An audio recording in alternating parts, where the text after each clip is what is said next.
Hey guys, welcome back, it's Ripe again. In today's title story, my mother abandoned me when I was 10 and returns to my life years later to try and steal my house. She changes the locks and claims that she owns my property. Here is what happened. Let's dive right into the story. The title story starts like this. My mother is a horrible person and I don't have a single good memory about her. When I was younger, she was always drunk and yelling and hitting me for no reason. We lost our home at one point due to her only caring about alcohol and drugs instead of paying bills or keeping a job. When I was 10 years old, the court took me away from her and I was raised by my aunt. She was claimed to be unfit to raise me and I didn't understand that until I had my new life to compare it to.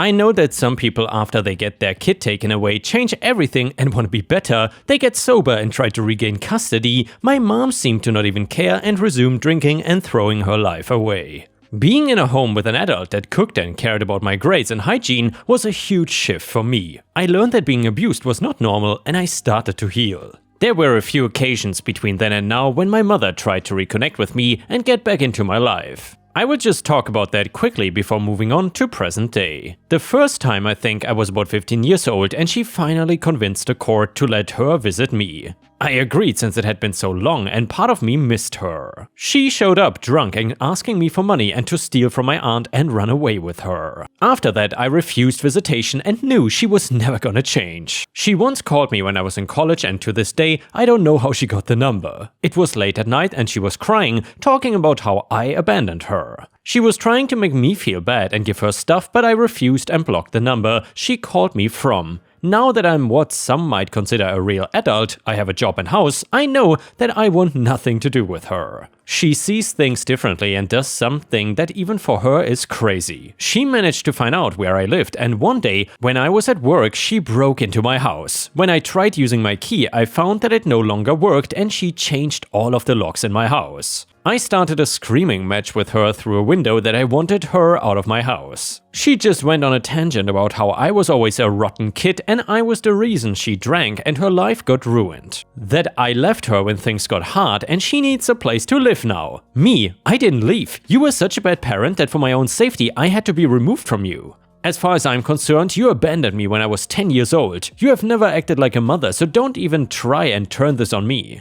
Mom, I needed help and instead you were off complaining to your teachers. Me, I was 10 years old, we didn't have a home and you were getting drunk and beating me constantly. I refuse to talk about this with you. I want you to get out of my house now and stay away from me or I will call the police. Mom, I'm not going anywhere. So I called the police telling them that my house was broken into and now I cannot get in. They sent officers and while some go talk to my mom, others stayed to get my statement. I explained that she is a drunk and also violent and dangerous. I know that I'm not the only person she has physically gone after before. Adding in that my kitchen has things like knives, I was very concerned. My mom was telling the police that she owned the house and trying to show her having the key that worked as being proof. I'm a person that lives alone and it was obvious that no female person lived in that house. Plus, she couldn't answer simple questions like what the Wi-Fi was or what company provides gas and heating. All my bills and proof were in the actual house, so I couldn't just show it to them until I was allowed to go inside. So then I went inside with the police and when she sees me, all hell breaks loose. It's clear to everybody that she is wasted and also might be on something. She goes on another rant about how horrible of a person I am that would let her freeze to death outside instead of letting her stay with me. I tell her that I want her out of my house and to never see her again. That she is no longer my mother and instead just a stranger I wished I never met. This comment got to her heart and I figured with the police there she wouldn't try anything. I was wrong in underestimating her drunk temper and she came at me with her fists. I froze and felt like I was a kid again having this all happen to me. I could not make myself move and just stood there and she hit me until the cops pulled her off. By the time that I was registering what was happening, she was being put into a police car and I was being asked if I wanted to press charges. I almost said no, but then I realized if I didn't do something, this pattern would never end. I pressed charges against her and she was taken away to jail. I think she must have stayed there until the trial because there was no way she had a single penny or asset for bail. This was the first time in my life I saw her sober and she looked like hell. I also found out that this was not the first time she was in court for something. She had a list of small incidents of public indecency, public drunkenness and the things that tend to go with that. All small things that she got away with after just a night in jail to sober up. This was the first time she had serious charges being pressed against her. I was able to tell my entire story of how she didn't raise me after age 10, and I had almost no contact with her since then. She came into my home and actually used my name and credit card number to pay for the locks to be changed. Then she was being charged with assault for attacking me, and the state was also pushing for resisting arrest because she spat at the officer when being arrested. I didn't even know about that until court. I admitted to being afraid of her violence and her just coming right after me again if she was let go. It was enough that she got sent to prison, and I was more relieved than I would say happy. She couldn't get to me now and I would be able to feel safe again. Plus it meant she would probably end up being forced into AA meetings and maybe even being sober by the time she gets out. Even if she does though, I still would not let her back into my life. If I need to, I will get a restraining order once she is released to ensure more safety for myself. She is truly garbage, and after her doing this, it was the last straw and she is out of my life for good. And yeah, Ripe Stars, can you imagine having such a mother? Honestly, I feel so bad for OP. Not only did his mom abandon him at such a young age, but later when she comes back, she does not even want to try to get in his life again in a good way, but instead she just continues what she started. Anyway, let's continue with the next revenge story. So I was in New York City subways as usual, drudging through my morning commute. Between train transfers, I usually like to walk on the left side while on an escalator to save time and add in some exercise. One day I was going up an escalator and the standing side on the right was full. The left side was completely clear, except for one entitled a-hole EA up ahead standing with the whole lane to himself. Since standing on the right would have served him the exact same purpose, I can only assume he derived cheap joy from hogging the left side and blocking every walker's path behind him. As I was walking up on the left, two women next to EA on the right, one behind the other, started alerting him that there was something coming up behind him. He did not react and they started insisting more aggressively that he squeeze in on the right or start walking. They even tried to make a little room for EA between them, but still no luck. He just glanced over at them on his right and laughed them off. Maybe rolling his eyes based on how he motioned his head, I had no intention of letting some jerk get in my way. I was not gonna begrudgingly stand behind him to give him any satisfaction. So as I finally got up behind him without missing a beat or slowing down at all, I just shoved my way past him as hard as I could between him and the left side railing. As a 5-foot-tall chick barely over 100 pounds, I normally don't like to get rough, but this was an exception. As I was pushing past him, I think I heard EA shout, "Hey!" I turned around briefly and saw him a bit stunned. The two women were looking at him and one said something like, "What else were you expecting?" I faced forward again and kept walking. Again, I really don't like being aggressive in any way, but this was different. I have no remorse about giving him exactly what he seemed to want. I grew up quite a scared doormat and easy target / goody two shoes, and now I'm just done with it. Stand right, walk left. And the next one is another revenge story. This happened many years ago, but I heard the theme song from the movie just now and the memory came flooding back. I'd gone to see a popular movie by myself, got to the theater in plenty of time, and sat down. The theater starts to fill up and soon the only available seats are single seats here and there, including the one next to me. I notice a man one row ahead of me that has an empty seat on either side of him, as well as the seat in front of him, so yes, he had a prime seat. A couple comes in and they start looking for two seats together. They notice the man in the row in front of mine and his empty seats on either side. They politely ask if he would move one seat over so they could sit together. He refused. This rubbed me the wrong way. Granted, I would have hated to lose the luxury of empty seats around me in a crowded theater too, but if I only paid for one seat, I'm only entitled to one seat. So I asked the couple if they would like my seat and the empty seat next to mine, and I would move to a single empty seat. The couple gratefully accepted and I moved to the seat in front of the entitled patron. I got to be nice to the couple and petty in the same action. Not bad. Edit, I said this happened many years ago. I didn't realize until I decided to look up what year the movie was released. That was 30 years ago. This was before stadium seating, at least where I live, and before one could reserve a specific seat. The movie was Robin Hood, Prince of Thieves. A number of people think the couple were a-holes for asking the man to move over one seat. I don't see how asking him to move over one seat was an a-hole move. They asked politely, he said no, they accepted his answer and were standing in the aisle looking around for empty seats when I offered my seat / the move. And yes, even if the seat in front of the man was not open, I would have offered my seat so the couple could have sat together. And the next one is an Am I the Jerk story. For context, a relative of what used to be a close friend of mine, who we will call Gary for this story, contracted cancer.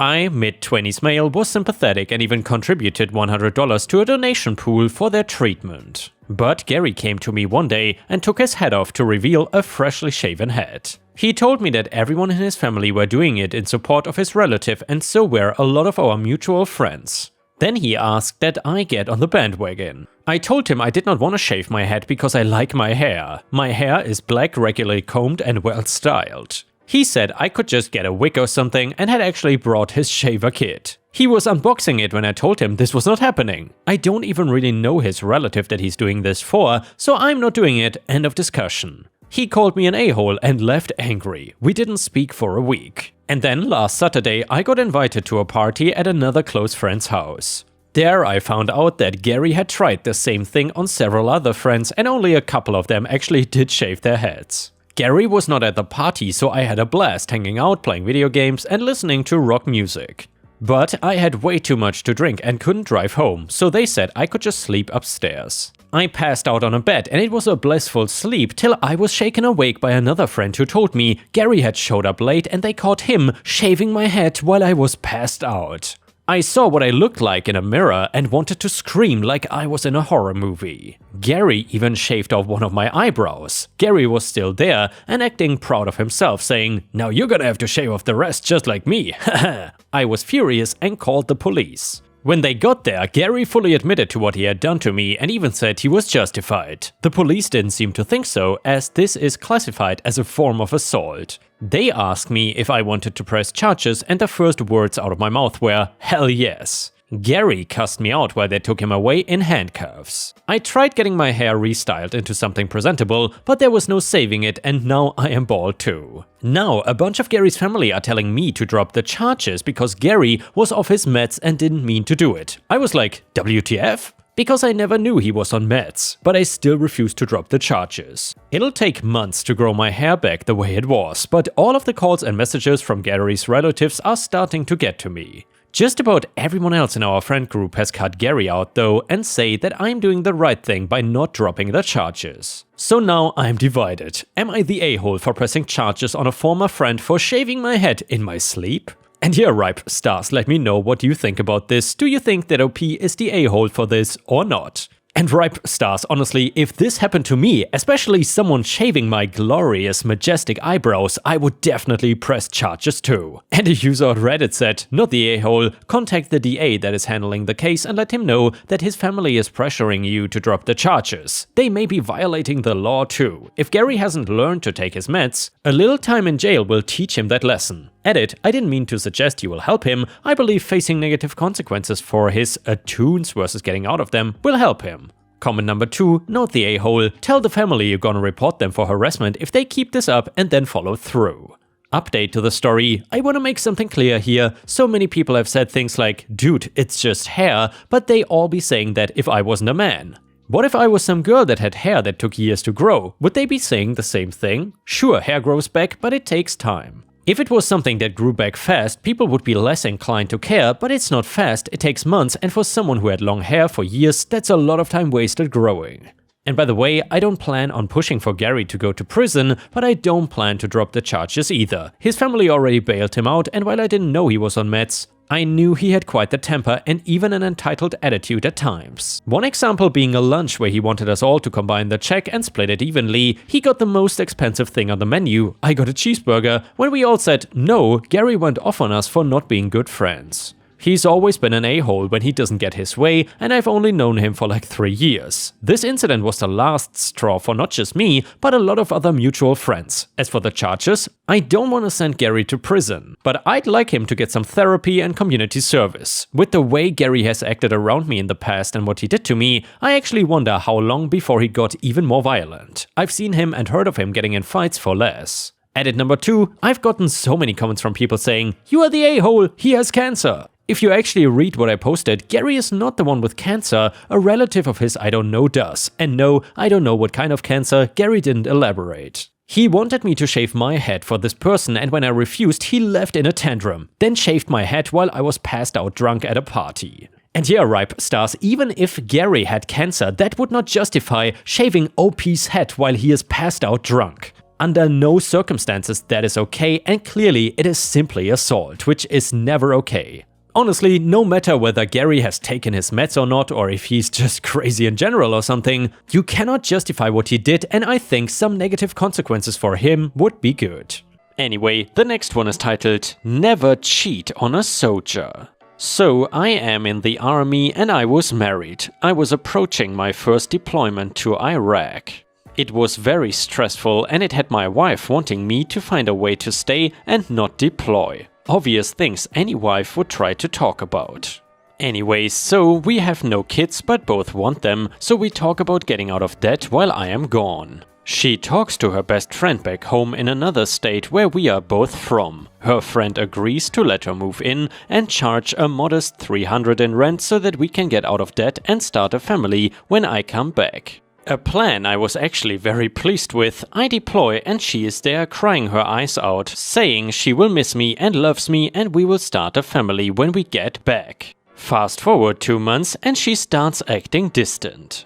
Not wanting to talk much on our scheduled calls or text back 1 or 2 word answers. We have been together 6 years and she is never at a loss for words usually. Anyway, one day she says I need some space and she asked someone who is 10,000 miles away for space. I say why, she just says she needs space. She wants to find herself, so I remember back when we lived at home, she had a guy who was always being borderline inappropriate.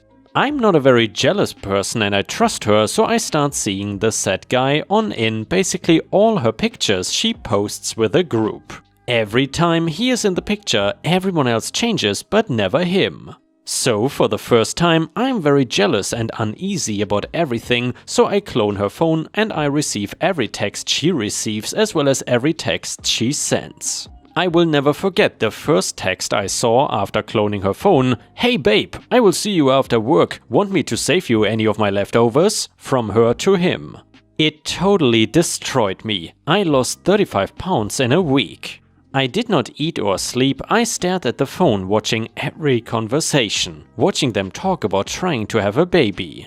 It was literally everything a married person fears. I ask her if she is seeing someone and she says no, she isn't.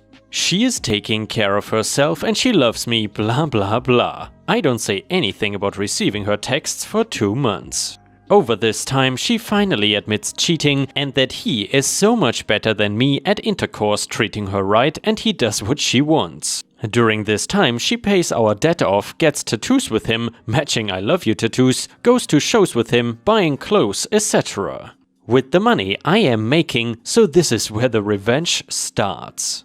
I put a freeze on the account for a month and in that time I change every password to every account to things she won't guess. AKA army jargon slang terms. I block her on Facebook and my phone so she has no way to contact me. She lost her car to repo a few months later, got kicked out of her place and had to sell her prized shoes and purses just to stay alive. I then find out she got a job at her old restaurant. So I post all the text conversations I have with her and the guy talking about having babies that have timestamps on it, as well as post conversations we had with the matching timestamps, showing all of our friends what she has done. I then have friends call and complain at her job constantly on both him and her. They work at a restaurant, so I also have friends dine and dash and they both get fired. So she tries to call my command and tell them that I am abandoning her and she cannot provide for herself. My commander knows what is going on though. He does nothing because he had something similar happen to him. Then about a month before I come back, she calls me from another number to tell me she is pregnant with his kid. Mind you, I am still gone, so we cannot get divorced yet, and she moved away with him. 10 hours from me on April 24th, 2018. She calls me 5 months pregnant, crying uncontrollably, asking me where she should go. Apparently, they had a giant blow-up fight and she tells him she is leaving.